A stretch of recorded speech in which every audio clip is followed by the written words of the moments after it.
Hello, welcome. I'm so happy you're here. In this video, I'm going to talk about what to do if you've been ghosted by your specific person.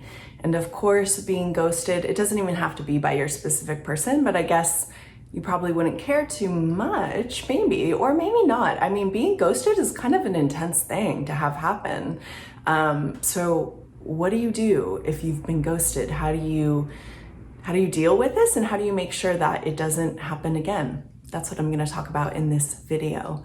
Before I jump in, please make sure you're subscribed to my channel in the corner or below. And also know that I offer lots of self-study courses. All of my courses are linked below. There is my newest course down there, which is about being contacted. So it's called How to Be Missed, Contacted, and Pursued by Your Specific Person. And in Module 6, I go into what happens if you've been ghosted? What happens if you feel ignored? So if you want to dive deeper into this type of practice, you can check out that course below. And the last thing I'll say before I jump in is that I do offer a weekly giveaway for a bundle of 3 ebooks that I wrote. The way to enter into this contest is to subscribe to my channel, to like this video, and to comment below. Okay, so let's dive into this. What to do if you've been ghosted? Well, essentially, obviously what ghosting is, but maybe not everyone knows what it is.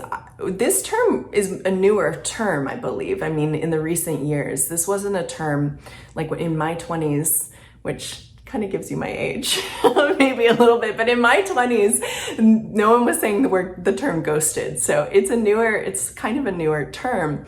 And ghosted essentially is someone drops off of contact from you. Like you were in some sort of contact, probably a texting or messaging type of thing, and then they drop out of contact. And with no explanation, they're just gone. Now, this is incredibly shocking to the system. Like, that's a traumatic experience, and it can be, depending on who this person is to you, it can be more traumatic or less traumatic based on who they are to you, but it's always going to feel pretty traumatic to the system, honestly, to be ghosted. So if it felt really awful to you, that's a normal thing. Like, that's the normal response, is for it to feel really awful. So do not be hard on yourself if you have been ghosted and you feel it feels really bad to you. That's a very normal response to something like that happening. Now, part of why it feels so awful is, I mean, just think of the action. It's like dropping someone, So I always return to when little traumas like this happen, little or larger traumas happen, I always return back to the inner child. And I just think about, oh my gosh, what would he or she feel like if they were absolutely dropped? It evokes that feeling within of our inner child, or the little one within, or even the adult you. It doesn't even have to be the inner child, but just being absolutely dropped by someone that you were probably trusting, someone that you had some sort of trust in, someone you had some sort of connection with, and maybe just had some sort of care relationship or intimate relationship with. It's very scary to be dropped. And so again, I just want to say one more time that if you've been ghosted and it felt awful to you, that is the absolute normal response for it to feel awful. Like, do not be hard on yourself, because that's a very scary thing to have happen. Okay, so now let's look at why ghosting happens, and then we'll look at how to solve this problem so you don't have to deal with or feel ghosted again. So ghosting happens, if we're looking at it through a manifesting perspective, which I always am, obviously the way I teach manifesting, the way I see manifesting is your inner reality is creating the outer reality, always, 100% of the time. And so anything that happens out in the outer reality first stems from something within. When it comes to something like ghosting, which is the experience of being dropped, of being ignored, of being left, of being abandoned. When it comes to that type of experience, Where that's stemming from is some sort of inner expectation that you are going to be dropped, that you're going to be left, that love's going to leave, that you're not really cared for, that you're not really going to be held. Now, we can carry these types of expectations unconsciously, which means we can carry these types of expectations without even knowing them. But what happens is, as we become adults and start intimate relationships, we start noticing patterns that happen in our adult romantic relationships. And these types of patterns are indicating the wound that you have. So I talk a lot on my channel about the fear of abandonment, and ghosting would be in this category of a wound, because when you're ghosted, you are being abandoned. And so, this is partially from my psychology background. You guys probably know that I am a psychotherapist. I went to graduate school to be a psychotherapist. I was a licensed psychotherapist for many years. I have a lot of experience and training in psychology. And yeah, this was always the case. You could see that people are repeating a particular wounding, and the wounding is stemming from their childhood. So a common one, this is just common. It is common to feel dropped at some point by the people who are taking care of you as a kid. Our parents are not perfect. They have their own wounding. And so we can experience things like being dropped or being ignored or being dismissed or being left. And experiencing that as a child can be traumatic. And so it creates an imprint. That's kind of what I think of it as. It creates an imprint inside of you, which is an expectation that you're going to be dropped.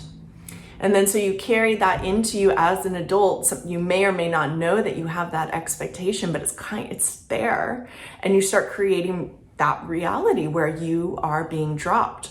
And then the more it happens in the outer reality, the more you expect it to happen, right? And this is the cycle. So what do you do about this? Well, first of all, I just want to assure you, because this is kind of intense to hear all this, and I want to assure you that you can heal any wound you have, and you can shift any negative pattern that you have. Like, you 100% have power and control over this.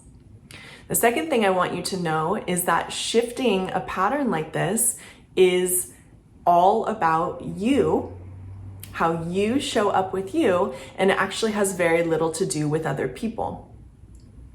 And it's when you learn to do a couple things, and I'm going to tell you what those things are. When you learn to heal this wound, you're no longer going to expect it to happen in your outer reality. And when you truly no longer expect to be dropped, / the other way to say it is when you expect people to show up for you and hold you and care for you and be consistent and be present and be loving. When that is your dominant expectation, and trust me, I know it because I have done it. I've shifted myself in this way. When that's your dominant expectation that people are going to show up and they're going to be consistent with you, they're not going to drop you, they're not going to leave you, they're going to continue to stay with you. When that's your expectation, that's what's going to happen. So how do you create this new expectation? There's two things I want to talk about, maybe more, we'll see, in this video. But the first thing is, when you start feeling the experience of being ghosted or any sort of abandonment, it's an indication that you have to show up for you first and foremost. Now, our nature in those experiences is to go chase after the other person. I'll link my chasing video. Maybe I'll do a chasing playlist. We'll see.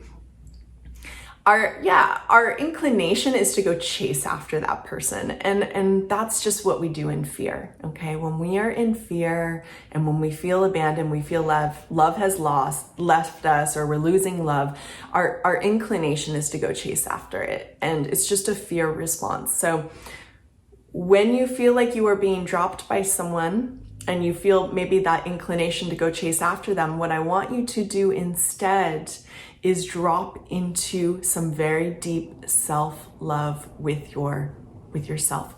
Now, the best thing to do is to go into an inner child meditation. I will link my inner child playlist. The meditation is in that playlist, plus all the videos in there are going to help you. But essentially what you're going to be doing when you start to feel dropped or ghosted or whatever it is, you need to go in and be present with yourself. Essentially what you need to do is you need to give yourself the very thing that you feel like that other person isn't giving you.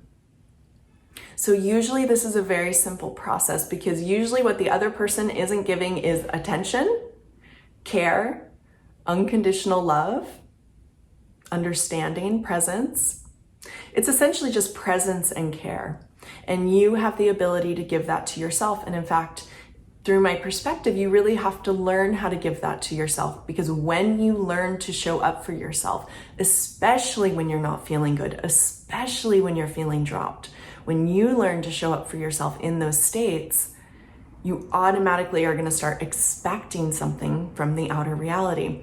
And this leads me to the second thing to do. So again, recap, the first thing to do is inner child work, being with yourself while you're hurting. And essentially, again, watch that playlist, but essentially you're showing up for your little one and saying, I'm here and I'm not gonna leave you. And I know that really hurts, and I'm still here and I'm not gonna go anywhere.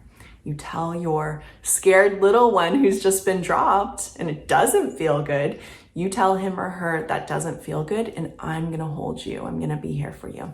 Okay, that's number one.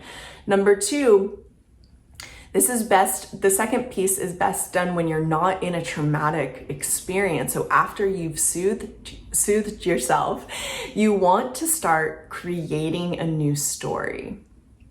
Now you can do this through scripting, through imagining, both, but you want to start telling a story. And it's simple, it's not that complicated.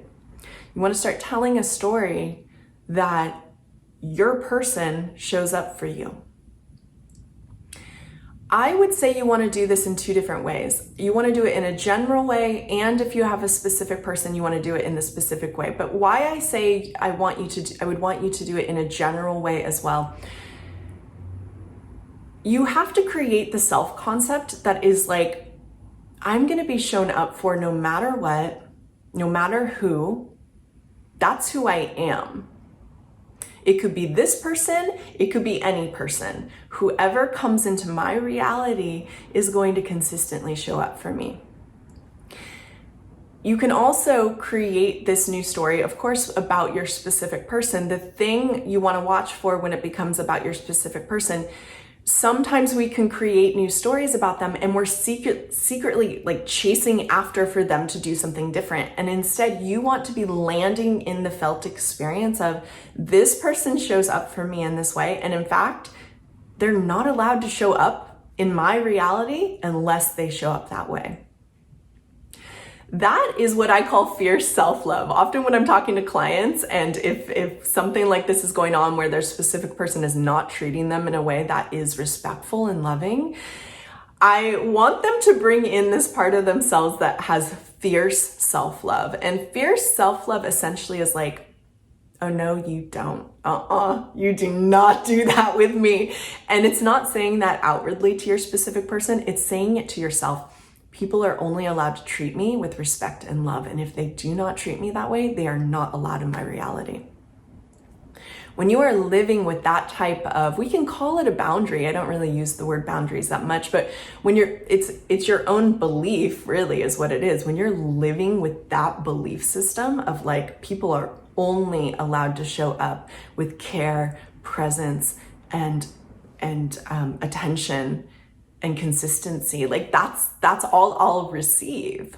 And if they're not going to show up with that, they can't be in my reality. If you're holding that rule for yourself, you're going to create people who show up in a consistent way with you. So the two things to do when you are ghosted or when you are in the experience of like a pattern of being ghosted, this is what I suggest you do. First of all, you do the inner child work where you soothe yourself and you show up for yourself. Second, you start recreating an absolute new story where people in general show up for you. You feel it, you live in the end about it, you know that it is true. And people are not allowed to not show up. That's just not an option. Regardless if it's your specific person or not, they're not allowed to show up in your reality like that. Again, if you're holding that level of commitment to yourself, you're gonna see people abide by that rule or belief. Like one way to think about it, it's not quite true, but it can look like this. We're training people to treat us how they treat us. And so it's not you're actually manifesting them to treat you how you want to be treated, but you have to hold your own boundary around how you will be treated and won't be treated, okay? So if you want to dive deeper into a practice like this, I do suggest checking out my newest course, How to Be Missed, Contacted, and Pursued. It's a beautiful course, 4-hour course with an 80-page workbook. It's a long course.